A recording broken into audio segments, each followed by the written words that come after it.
What's up guys, it's Dallas here with Vector Giant Studios, and I'm coming at you with our first tutorial. This one's going to be about how to make a nice simple intro, like the intro that we have, the original 3D text. So let's get started. First, you're going to want to get your text. Just go to MoGraph and then MoText. Pick whatever you want it to say. I'm just going to do Vector 9. Pick your font. Our font I always use this Lobster. It's a nice little cursive font. It looks nice and clean. Get your color in.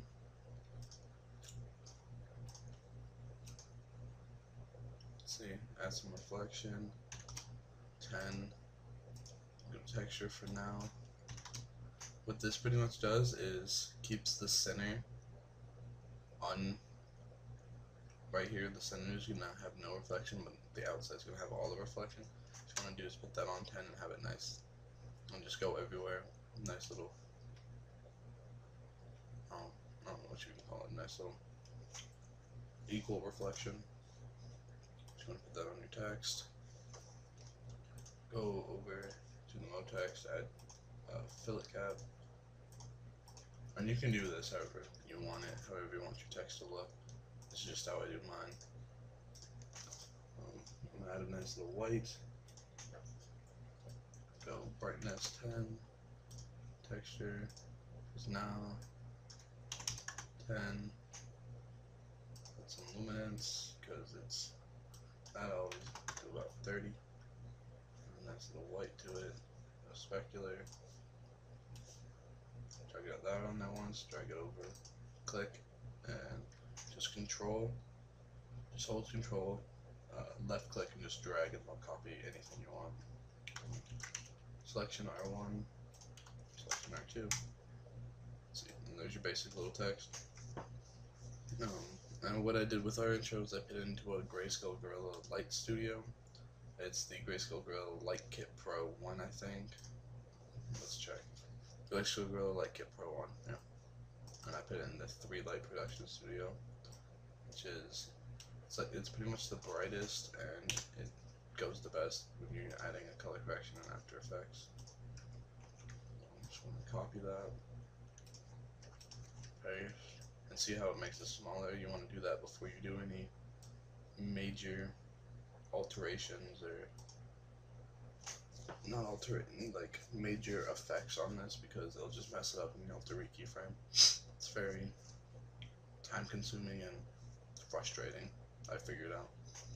So for this intro we're gonna add some random effector. Just go to MoGraph, Effector, Random. I'm gonna take off this position. I think take off this position. No, I'm gonna leave 50 on the Y and take off the Z. I want to go to rotation, and you can rotate this however much you like, but I'm going to rotate my P. Go to about 300. And that'll give it a nice little effect. See if I can find, there's a strength. See, it just kind of goes around and around and around and around, and then I'm going into the negatives, and it's just going back up, and it's going back down, and it's going back up. Just have some fun with it. That's about what I like to do. But you'll have 0, and you'll have 100, and it'll just go down. What you want to do is go to your first frame, hold control, and left click this little box, and I'll keyframe just the strength, and then go whatever you want. I'm going to go to 45, and go to 0, keyframe it again. See, now you have this little animation. And how I did it was I had it actually come out, so you can move your Vector 9 wherever you want it, or whatever your text was. But what I'm going to do is I'm going to move it out. I'm going to move it behind us so it kind of looks like it's coming in. Keyframe that. I'm going to go to 35 here. Keyframe it, go back to 0, and keyframe it there. and see, and you're still there, and you have a nice little, still comes up. You have, and you have a nice little effect. It looks cool. Let's see if this is going to take forever to render. It probably is. I'm not going to wait a minute for rendering on this. So that's my tutorial. This has been Dallas of Vector 9 Studios. Remember to subscribe, like this if it helped.